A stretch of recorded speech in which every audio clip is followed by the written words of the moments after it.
अकेले रहना न केवल संभव है, बल्कि यह एक ऐसी शक्ति है जो हमें आंतरिक रूप से मजबूत और आत्मनिर्भर बनाती है। उन्होंने यह संदेश दिया कि अकेलापन कोई दुर्बलता नहीं है, बल्कि यह हमारी आत्मा की शक्ति और आत्मनिर्भरता का प्रतीक है।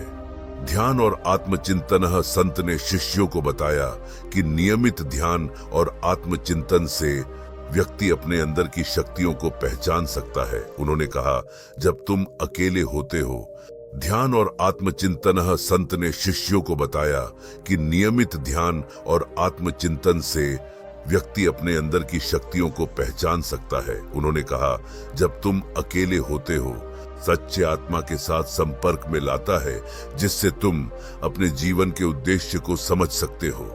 निर्भरता से मुक्ति संत ने समझाया कि जब हम अकेले रहते हैं तो हम बाहरी चीजों और लोगों पर अपनी खुशी और संतुष्टि के लिए निर्भर रहना छोड़ देते हैं। उन्होंने कहा, असली शक्ति तब आती है जब तुम्हें किसी बाहरी चीज की आवश्यकता नहीं होती। आंतरिक शांति संत ने यह भी बताया कि अकेलापन हमें आंतरिक शांति और स्थिरता देता है। उन्होंने कहा, बाहरी शोर से दूर होकर तुम अपनी आंतरिक आवाज सुन सकते हो, जो सच्ची शांति का स्रोत है। समाज और सेवा अंत में संत ने समझाया कि अकेले रहने की ताकत हमें समाज में बेहतर सेवा करने के योग्य बनाती है। उन्होंने कहा, जब तुम आत्मनिर्भर होते हो तो तुम दूसरों की सेवा बिना किसी स्वार्थ के कर सकते हो। लोगों को यह सिखाया कि अकेले रहना न केवल संभव है, बल्कि यह एक ऐसी शक्ति है जो हमें आंतरिक रूप से मजबूत और आत्मनिर्भर बनाती है। उन्होंने यह संदेश दिया कि अकेलापन कोई दुर्बलता नहीं है, बल्कि यह हमारी आत्मा की शक्ति और आत्मनिर्भरता का प्रतीक है। बुद्ध ने अपने जीवन के अनुभवों और ज्ञान के माध्यम से लोगों को कई महत्वपूर्ण बातें सिखाईं। उनमें से एक महत्वपूर्ण सिखावन यह थी कि अकेले रहना और आत्मनिर्भर बनना महत्वपूर्ण है। इस सिखावन को एक कहानी के माध्यम से समझाया जा सकता है। एक समय की बात है, एक गांव में रामू और श्यामू नाम के दो दोस्त रहते थे। दोनों ही एक दूसरे के बहुत अच्छे मित्र थे और हर काम साथ में करते थे। वे एक साथ खेलते, पढ़ते और काम करते थे। उनकी दोस्ती इतनी गहरी थी कि वे एक दूसरे के बिना कुछ भी नहीं कर सकते थे। एक दिन उस गांव में एक संत आए जिनका नाम बुद्ध था। गांव के लोग उनकी शिक्षाओं से बहुत प्रभावित थे और उनसे मार्गदर्शन लेने के लिए उनके पास जाया करते थे। रामू और श्यामू भी संत के पास गए और उनके विचारों को सुनने लगे।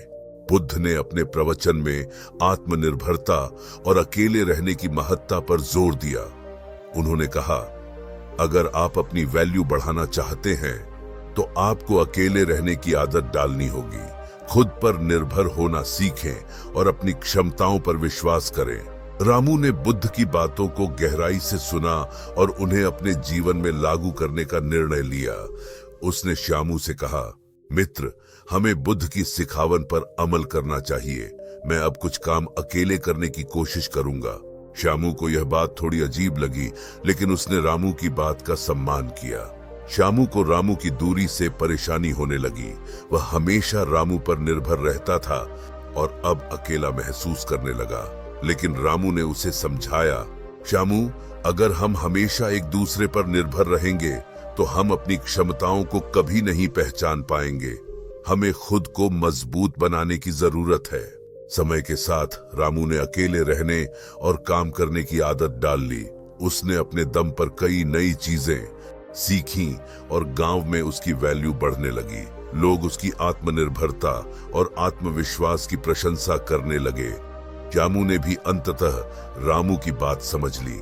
उसने भी अकेले रहने और आत्मनिर्भर बनने की कोशिश शुरू की। पहले तो उसे कठिनाइयों का सामना करना पड़ा, लेकिन धीरे धीरे उसने भी अपनी क्षमताओं को पहचानना शुरू किया और सफलता प्राप्त की।